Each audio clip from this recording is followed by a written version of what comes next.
Nos acompaña en CNN Prime, Hernán Frigolet, director del Servicio Nacional de Impuestos Internos. Muchísimas gracias por estar con nosotros. Un placer, Mónica, estar aquí. Queremos revisar lo que ha sido la operación Renta, pero también otras noticias que tienen en relación con el Servicio de Impuestos Internos. Entiendo que se recibieron más de 4.600.000 declaraciones de esta operación Renta 2024 y solo un 11,6% del total de declaraciones de renta recibieron observaciones. Esta es la parte que sería la buena noticia. Ahora, la que no parece tan buena noticia, y por eso le pregunto a usted, es la disminución en los tributos. ¿Por qué el Estado recibió menos impuestos? A ver, tenemos que recordar que la operación Renta, en el resumen que nosotros hacemos, nos estamos refiriendo a todo lo que pasó en el 2023. Claro. Y consolidamos el resultado de la operación Renta con respecto a la recaudación del impuesto a la renta del 2023. Y en ese sentido no nos podemos abstraer de la situación macroeconómica. ¿Qué es lo que pasó en el año 2023? La economía creció poco, tuvimos una caída fuerte del consumo, una caída fuerte de la inversión. Y eso, junto con afectar los impuestos indirectos, que ya el IVA reflejaba una baja ahí, Claro. Eso también se refleja en renta. Adicional, tuvimos un precio del cobre que fue bastante más bajo que el del 2022 y un precio del litio que bajó casi 33% con respecto al del 2022. Perfecto, porque hay una afectación fuerte que tenía que ver con la minería, cuando uno desglosaba lo que había ocurrido. Con la minería, pero es contradictoria, porque si analizas las cifras, las empresas grandes, Sí. el grupo de las 10 mineras más grandes de cobre, tuvo un efecto positivo sobre la operación renta, pero es principalmente un efecto tributario, porque Entiendo. ellos hicieron uso de depreciación muy acelerada, producto de lo que los beneficios que se dieron en la pandemia y posteriores, y por lo tanto ahora Ya no tenían ese beneficio. No tenían ese beneficio, Entiendo. entonces está. Ya, Pero perfecto. el resto de la minería, CAP, litio y el resto de la minería del cobre sí se vieron afectadas por el menor precio y un tipo de cambio también que fue bastante más bajo que el que se tuvo en el año 2022. Ahora, en términos de porcentajes, 9 y tanto por ciento menos de impuestos que en plata, ¿cuánto es más o menos? Son alrededor de 1.600 millones de dólares menos. No, ¿Sí? no es poco para un Estado más que es pequeño. Ok, quisiera preguntarle, por lo mismo cobra más importancia la siguiente pregunta. ¿Qué porcentaje de evasión, no de elusión, de evasión de impuestos hay en Chile en términos genéricos? Después le pregunto por algunos que nos interesan en específico. A ver, nosotros veníamos de una situación de evasión del IVA, que era la que se había midiendo persistentemente, y ahí veníamos de un nivel del 25% y nos íbamos aproximando al 20%, hoy estamos más cerca del 18%. Nuestro objetivo es llegar del 18 al 14. ¿Por qué del Para el 18? final del gobierno, esa era Para la el meta. final del gobierno. Eso era cuando tramitamos el proyecto de ley al inicio del gobierno. Eso se postergó y pensábamos que íbamos a tener entonces este año y el próximo un proyecto de ley que iba a ser ley y nos iba a permitir contar con algunas herramientas. Íbamos a llegar entonces al final del gobierno prácticamente con el objetivo de cumplido de tener una reducción de la evasión que se tradujera en recaudación en torno al 1,5% del Ya, PIB. o sea, la idea de bajar hasta el 14% la elusión, digo, la evasión, bajar hasta el 14% la evasión del IVA, ¿no va a ser posible si no se aprueba luego esta ley de cumplimiento tributario? Sí, efectivamente ahí tenemos dos elementos. Ahí estaría en riesgo esta meta, por lo menos para el final de este gobierno. Sí, o sea, Ya. igual, aunque se apruebe, ya tenemos un año 2024 en el cual muchas de esas medidas solamente van a tener efecto en el 2025. O sea, ya no se va a poder cumplir producto, dice usted, del retraso en la aprobación de la ley de cumplimiento tributario. Sí, va a ser difícil, porque los timings, o sea, en No esta dan, cuestión dice usted. no, es difícil. Ahora, si es que efectivamente se nos entregaran más recursos, pudiéramos hacer cosas más rápidas, podría ser. Nosotros igual hemos seguido planteando una meta ambiciosa de tratar de seguir el paso de reducir la evasión, pero con aumentos de productividad. Y lo que necesitamos son recursos que nos permitan y un proyecto de ley que pone algunas plataformas nuevas al servicio de la recaudación. ¿Llamaría usted entonces a los parlamentarios a poner los recursos donde dicen que están sus intenciones? O sea, si quieren que cada uno pague lo que tiene que pagar y reducir la evasión, ¿no debieran darle más recursos en la ley de presupuesto al Servicio de Impuesto Interno? Bueno, ¿Haría usted un llamado así a los parlamentarios? así es el llamado, y por eso el proyecto de ley va con un informe financiero que nos fortalece como servicio y que nos fortalece en 3 dimensiones. Una que es acelerar inversiones informáticas para tener mejores aplicativos y una inteligencia de fiscalización basada en una explotación mucho más intensa de los datos. Otra que tiene que ver con mejoramiento de la carrera funcionaria y con esa hacer retención de los mejores valores. Y una tercera dimensión que tiene que ver con fortalecer algunos equipos que están principalmente en la Dirección Nacional y que hacen la inteligencia de la fiscalización. Hablamos entonces ya de la fiscalización del IVA y esta meta que no se va a poder cumplir, dice usted, producto del retraso en la legislación respecto de cumplimiento tributario. Pero le pregunto ahora, ¿qué pasa con la evasión del impuesto a la renta? Ha habido toda una polémica respecto de cuánto es realmente. El Servicio de Impuestos Internos hizo un estudio que decía que era del 48%, o sea, casi la mitad se evadía del impuesto a la renta. Y quiero preguntarle, porque hubo muchas críticas de tributaristas, después ustedes se apoyaron en un estudio del Centro de Estudios Públicos. ¿Cuál es realmente? ¿Ustedes sostienen que casi la mitad del impuesto a la renta se evade? Sí, ahí tenemos 2 elementos que son clave. En la evasión del IVA, combatir la evasión del IVA tiene doble dividendo. Logramos la recaudación del IVA, pero al mismo tiempo eso tiene un golpe certero en términos de reducir la evasión en renta, porque obviamente recompone la base sobre la cual se aplica el impuesto a la renta. Y eso más o menos, si la evasión de IVA explica más o menos el 60% de la evasión que tenemos en renta, ya, pero estimada por ¿cuánto nosotros. es la evasión de renta? La evasión para nosotros es el 48% que nos dio el estudio. Ahora, yo le pregunto, ¿en qué estratos socioeconómicos está concentrada esta evasión del impuesto a la renta? En la evasión del impuesto a la renta tenemos 3 componentes, ¿sí? Una que tiene que ver con la informalidad. Ya. Y ahí ese está en el rubro de de los microemprendedores y de la microempresa, ¿sí? Y sus trabajadores, pero que están en la informalidad. Que están en la informalidad. Ok. Entonces, ahí tenemos un foco. El segundo foco tiene que ver con lo que es la evasión del IVA, que afecta notablemente a las empresas medianas y grandes, donde tenemos efectos que también afectan la renta. Después se agrega lo que es el componente elusivo, donde efectivamente se hace un uso al límite de lo que tiene que ver con la normativa, pero en lugar de aprovecharla netamente en términos de los beneficios que da la normativa para incentivar determinadas actividades, se aprovecha solamente con un fin de disminuir el aporte tributario. Personas de altos ingresos. También ahí tenemos. ¿Están evadiendo de manera importante el impuesto a la renta?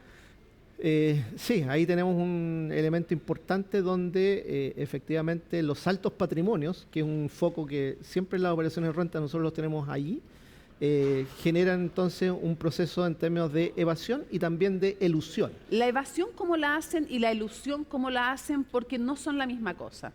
No son la misma cosa. ¿Qué están haciendo para evadir impuestos? Para Estos altos patrimonios. Para evadir impuestos, los altos patrimonios no declaran, ¿sí? Y eso en el fondo son rentas que la mayor parte de ellas están fuera de Chile y por lo tanto cuentan con la dificultad que podría tener el servicio. Para pesquisar. Para pesquisar. Hoy por hoy eso está cambiando, ¿sí? Ya, pero todavía se mantiene aquello. Todavía se mantiene. ¿Y la elusión cómo la hacen? La elusión tiene principalmente que ver con una situación en la cual los cambios patrimoniales asociados al cambio intergeneracional no se atribuyen entonces esas rentas de la forma abierta hacia los nuevos perceptores de esos patrimonios cuando el pater family desaparece, ¿no es cierto? Y a veces como que se pasan la plata de una generación a otra sin tributar como debieran. Exactamente. ¿En fácil es eso? Sí, en fácil es eso. Sí, y para esto contratan importantes bufetes de abogados. Por supuesto, porque ahí se hace una ingeniería de sociedades que permiten ir haciendo esto, o en el fondo una triangulación con empresas que estén fuera, etcétera. Ahora, es bastante complejo. No es ilegal, pero de alguna manera es estirar al máximo la ley. Es lo que nosotros llamamos abuso, ¿sí?, de la figura que el marco legal permite. Y en su juicio, este tipo de excesos de gimnasias tributarias, para decirlo en elegante, ¿debieran ser ilegales? ¿Ilegales? ¿Sí? Bueno, en general en todas partes del mundo la elusión tiene eso. Es legal. El legislador siempre piensa en un marco legal procurando incentivar determinados procesos para que por esa vía el crecimiento económico redunde en aumentos de empleo y en aumentos de recaudación tributaria. Pero también deja abierto a que se abuse de esa situación y en la cual se va viendo que ahí hay un resquicio y si yo hago las cosas de determinada forma o las presento de tal forma, voy a tener acceso a esos beneficios sin que haya una razón de fondo. Lo que Por eso nosotros yo le decimos, pregunto si es que la elusión usted cree que no debería ser ilegal, en su opinión. yo creo que es una situación difícil de catalogarla porque está el marco legal. Entonces, Sí, pues algunos, si no habría que cambiar el marco sí, legal para que fuera declarada ilegal. ¿Qué es que opina ahí usted? siempre tenemos el debate con los tributaristas que hacen esta asesoría, en términos que ellos hablan de la economía de opciones. Y nosotros les decimos, mire, la economía de opciones está puesta en términos de las ganancias de eficiencia. Ahora, si usted me está haciendo un artilugio en el cual la única ganancia de eficiencia va a ser aprovecharse de una figura legal que existe, que tenía probablemente legisladoramente otro fin, Ya. y usted lo está haciendo para la cuestión tributaria, nosotros ahí entonces vamos y la NGA, entonces la norma general antielusiva, lo que nos permite es tener un marco de acción donde vamos tras esas figuras Tras el que son... torció el espíritu de la ley. Exacto. Entiendo. Eso yo creo que es lo más claro como tú Ahora, lo dices. señor Frigolet, quisiera preguntarle, ¿a cuánto se comprometen ustedes a reducir la evasión del impuesto de la renta de aquí a que termine el gobierno? Nosotros estamos con un objetivo anualizado de tener una reducción de elevación en torno al 0,4% del PIB por año. Ya. Y con eso en 4 años llegaríamos a la meta del 1,6%. Ya, pero eso sería pasar de una evasión de 48% en donde la tiene estimada ustedes, más allá de la disputa que hay con otras personas, ¿a cuánto? ¿36%? Sí, deberíamos estar en torno al 36%. Que recordemos que hay un doble dividendo. En la medida que reducimos la evasión de IVA, vamos a tener un Sí, efecto también en renta. Y a entiendo. eso le agregamos en términos de control de la ilusión. Pregunta, ¿qué tan importante es esta ley de cumplimiento tributario para lograr que la gente pague lo que tiene que pagar en sus tributos?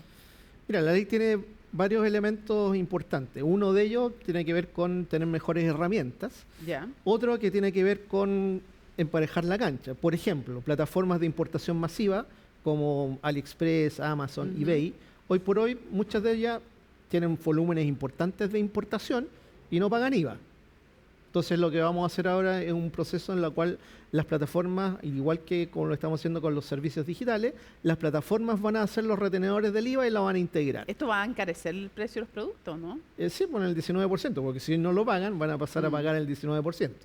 Pero los márgenes son tan distintos. Si uno ve el mismo producto, a veces en Falabella o en Ripley y lo ves en AliExpress, te llega el mismo producto y las diferencias son un tercio. Así es que si es un tercio el precio, el 19% agregado sobre eso no va a cambiar las decisiones ni va a hacer que efectivamente se reduzca fuertemente el consumo. Entonces Ahora, nosotros creemos que la eso es elasticidad del importante, impuesto va a ser dice usted. prácticamente muy baja. Ya, usted dice, eso es relevante, pero hay una herramienta que quiero preguntarle su opinión, que es la flexibilización del secreto bancario. ¿Qué tan importante es para el Servicio de Impuestos Internos? Para nosotros es extremadamente importante porque siempre se nos dice que nosotros podemos seguir la huella del dinero. Sí, pues. Y eso es un Incluso mito. para combatir, por ejemplo, el crimen organizado. Pero eso es un mito. ¿Por qué no pueden seguir la ruta del dinero? Nosotros no podemos llegar, se nos acusa mucho de que estamos pidiendo que se nos levante el secreto bancario para ir a hacer phishing, ir de pesca. Eso no ocurre. Nosotros cada vez que pedimos que se levante el secreto bancario es porque ya hemos hecho una fiscalización. Tenemos hipótesis claras de que hay evasión y queremos corroborarlas y profundizarlas con acceso a la información bancaria. Porque se complementan, son dos mundos. En la economía real tiene una contracara que es la economía financiera y ahí hay nexos importantes. Y con eso nosotros pretendemos ser mucho más certeros y tener todo bien cuantificado para que nuestra acción reditúe de la mejor forma posible. Entonces, por eso necesitamos el secreto bancario. O sea, ustedes lo que están planteando no es una eliminación, además del secreto bancario, sino una flexibilización. Hoy día, el secreto bancario, tal como está, ¿a ustedes les impide realizar su labor como debieran? Nos impide porque es bastante engorroso. ¿Sí? Nosotros en el fondo, hoy por hoy, cuando pedimos que se levante el secreto bancario, sobre una hipótesis donde en el tribunal tiene la convicción, pero empieza todo un proceso y en lo que nos han dado el acceso, nos dan el acceso 2 años después y nosotros en 3 años prescriben nuestras acciones. O sea, no Entonces, alcanzan a podemos perseguirlas esperar. penalmente. No, porque la información nos llega demasiado atrasada. Entonces, ¿Y usted entiende por qué hay tanta oposición a flexibilizar el secreto bancario en algunos sectores? o sea, algunos dicen que sería una vulneración de la intimidad. Yo creo que en las finanzas y en lo monetario no hay mucha intimidad. Y nosotros estamos diciendo, bueno, nosotros finalmente lo que hacemos es fiscalizar fuertemente al mundo de las empresas. Y desde ahí se sacan de repente impactos que afectan a los socios o a los que están responsables de la gestión de esas empresas. Entonces, en el caso de una sociedad jurídica, ¿cuál es la intimidad?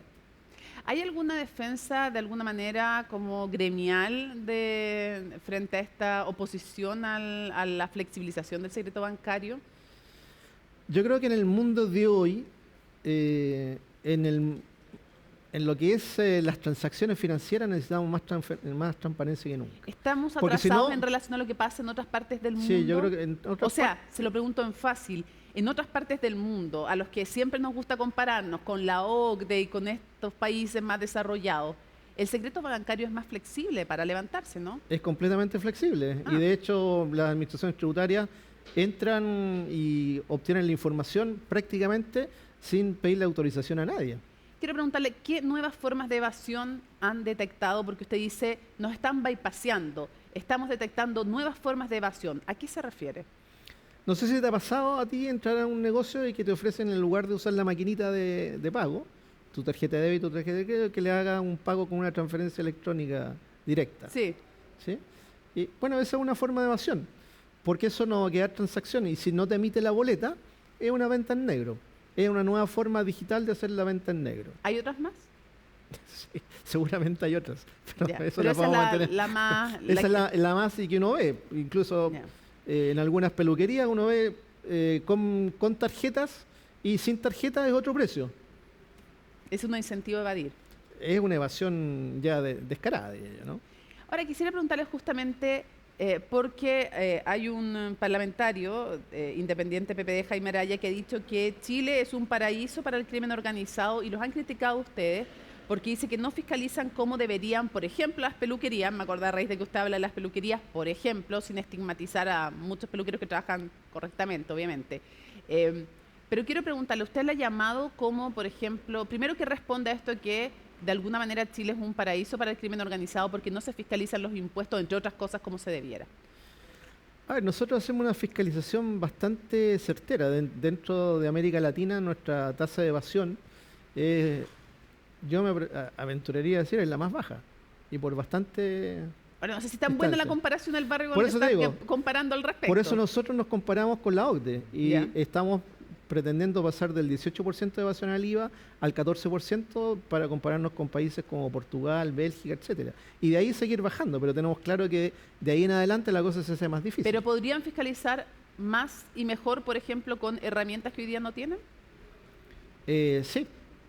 Por ejemplo, te voy a poner una bien puntual, es que hoy alguien que tiene un contrato con una maquinita para hacer pago electrónico, no se le exige que tenga inicio de actividades. Entonces ahí, claro, eso es pasto para un narcotraficante. Entonces no nos carguen a nosotros lo que es manga ancha y pueden operar impunemente y pasar totalmente desapercibidos para nosotros. O sea, Más allá, ¿podría hacerse más para perseguir, por ejemplo, el crimen organizado? bastante más. Te voy a poner otro ejemplo. Tú puedes hacer una operación de comercio exterior y estar sacando container una vez a la semana y no necesitas tener inicio de actividades. ¿Y quién tiene que solucionar eso? Etcétera. Bueno, el proyecto de ley que estamos tramitando De cumplimiento tributario, de por cumplimiento ejemplo. tributario soluciona justamente esos Le forados quiero- que están, y esos son forados que obviamente son campo fértil para actividades Evasión, ilegales, elusión, ¿no? actividades y pensemos en il- actividades crimen ilegales que van a organizado, tener- sí, crimen derechamente. organizado, sí, exactamente. Quiero preguntarle tres cosas brevemente para cerrar. Lo primero, Al final, en toda esta discusión, en que una discusión tiene que ver con cumplimiento tributario, pero se ha discutido mucho también sobre si hay espacio o no hay espacio para que se paguen en algunos tramos más impuestos. Quiero preguntarles si es que en Chile pagamos más o menos impuestos al final que la OCDE, porque cada uno presenta las cifras también desde su perspectiva. ¿Qué dice usted? Bueno, si nosotros nos vamos a la tasa macro, ¿sí?, donde el conjunto de tributos, sean estos indirectos o directos, toda la masa de recaudación tributaria, estamos con una tasa que está en torno al 19%. Y los países OCDE están 4 o 5 puntos más arriba que nosotros. O sea, usted diría que hay espacio para subir tributos si el punto de comparación es la OCDE. Sí, hay espacio. Ya. Otra cosa, como definición teórica, al no aprobarse ciertas normas que ustedes están pidiendo, ¿se está dejando campo abierto para el crimen organizado? A ver, para tranquilidad de los que están en el trámite que hicimos en la Cámara de Diputados, prácticamente todas las normas que a nosotros como institución responsable de la recaudación tributaria y de su fiscalización nos debieran dejar bien y fueron aprobadas por amplio consenso. Lo que tenemos ahí, el secreto bancario, es algo que en el Senado está ahí instalado, que para nosotros estamos manifestando que es importante y que yo creo que nos debería permitir ser bastante más finos en términos de concentrarnos fuertemente en la fiscalización del crimen organizado. Y el denunciante anónimo también, entiendo, ¿no? El denunciante anónimo también, pero yo creo que esa es una herramienta que en Chile, en general, si lo vemos como ha rendido en la CMF, no está en la idiosincrasia todavía instalada. Es más importante decir secreto bancario es bastante dos cosas para finalizar. Lo primero, ¿por qué se oponen ustedes, o usted en lo personal, a que se le entregue también posibilidad de querellarse en casos tributarios al Ministerio Público, tal como han planteado muchos abogados penalistas y también el fiscal nacional Ángel Valencia, y anteriores fiscales nacionales también? Nosotros, yo creo firmemente en el principio de especialidad. Nosotros tenemos una estructura donde fiscalizamos y tenemos otra estructura de abogados especialistas en derecho tributario y en delito tributario. Por lo tanto, nosotros somos muy proactivos con el Ministerio Público. De hecho, firmamos un convenio porque tenemos una brecha grande entre nuestras querellas presentadas y finalmente cuando se hace la formalización. Y ahí nos demoramos entre 2 y 3 años en que el Ministerio Público formalice, que es cuando recién el delincuente tributario va a ser apremiado. Ya, pero ¿cuál sería el problema en que el Ministerio Público pudiera hacerlo también? Nosotros estamos diciendo que si efectivamente va hacia allá, estamos en el mismo Congreso tramitando un proyecto que es de inteligencia económica, donde también todas nuestras bases de datos van a poder ser intercambiadas, porque nosotros operamos como silo. La aduana tiene sus restricciones en términos de reservas de información, nosotros las tenemos y la UAF también las tiene.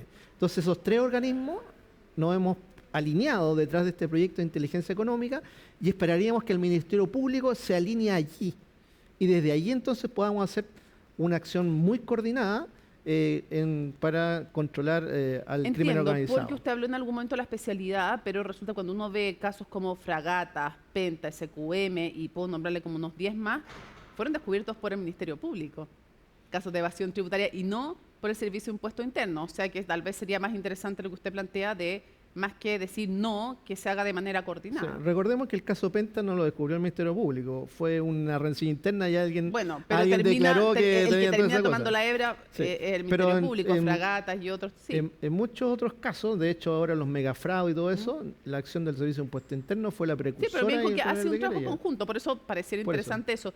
Cierro preguntándole un par de cosas. Es más, cada vez que el Ministerio Público nos, en función de otras cosas, nos envía a nosotros información para que hagamos las indagaciones en el ámbito tributario, que nos llega en términos, vean, nosotros somos los que hacemos el levantamiento y rápidamente se lo enviamos a ellos. Entonces, ahí hay un problema de eficiencia en el uso de los recursos. Me quedan un par de cosas que no quiero olvidar. Hay fiscalización de los camiones con madera presuntamente robada en la Araucanía. ¿Se está haciendo o no se está haciendo la revisión de facturas en la ruta?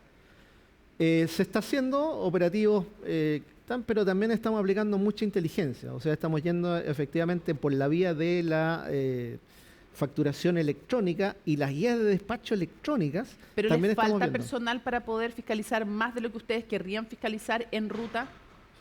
Es que vamos a una cosa de sentido común. Obviamente en rutas en las cuales hay puntos de control, que son las rutas más utilizadas, prácticamente en lo que hemos fiscalizado nunca hemos encontrado una cantidad de productos que vayan, como Ya. diríamos, a la mala. Ya, usted le dice Entonces, que le funciona más lo otro. ¿Le funciona mucho más lo preocupa otro. a usted o le llama la atención, como le llama la atención a la Contralora, la proliferación de ciertos negocios como barberías donde se ven facturaciones importantes pero no se ven clientes? Sí, no solamente las barberías, nosotros tenemos operativos en los cuales estamos operando en varios sectores más. ¿Como por ejemplo? Como por ejemplo las ópticas, las barberías, lo que tiene que ver con, ¿cómo se llama esto? Situaciones de importadoras que finalmente son bastante difíciles de estimar que están haciendo eso, ventas de autos, etcétera. Hay un sinnúmero de ¿Podrían situaciones. ser negocios de fachada para lavado de dinero? Pueden serlo, sí. ¿Es Pero- un motivo de preocupación para ustedes? Sí, siempre.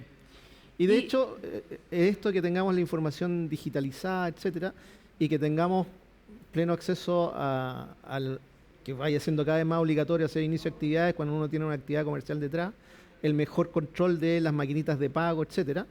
Eso nos va dando también posibilidad de hacer mejor inteligencia y usar tecnología de punta, como Machine Learning, Big Data, etcétera. Perdón para que me ir, dice esos indicios caracterizando porque eso. indicios de lavado de dinero obviamente que preocupan en el contexto del crimen organizado. Cierro preguntando por un caso puntual que quiero despejar si es efectivo o no, porque se ha hablado de esto, han aparecido artículos y quiero saber si es efectivo o no. Hay quejas de médicos que trabajaron en la clínica Las Condes y que ya no trabajan ahí, que han denunciado que se siguen realizando boletas a nombre de ellos, aunque ellos no están trabajando ya en la clínica Las Condes. ¿Es efectivo que eso ha estado sucediendo o no y qué ha hecho el Servicio de Impuestos Internos? Nosotros hemos canalizado una buena parte de esas denuncias y se está procesando la información para ver si efectivamente hay algún tipo de ilícito que estaría ahí siendo cometido. Y es un proceso complejo. ¿Cuántos doctores están analizando ustedes que han hecho este tipo de denuncias aproximadamente? Una cuarentena de doctores mandaron antecedentes que se entregaron a los equipos de fiscalización. ¿Cuándo va a estar más o menos el resultado de esto aproximadamente? Yo creo que esto deberá dilucidarse en el contexto de lo que es este año, porque obviamente nos llegó a principios de este año, ¿Ya? nos llegaron esas denuncias. Dentro de este año debe formalizadas con estar la antecedentes. Sí, investigación. claro. Y, Quiero ser claro ahí porque sí. las formas contractuales no son menores, porque los médicos tenían relaciones a nivel personal, pero también a nivel de sociedades.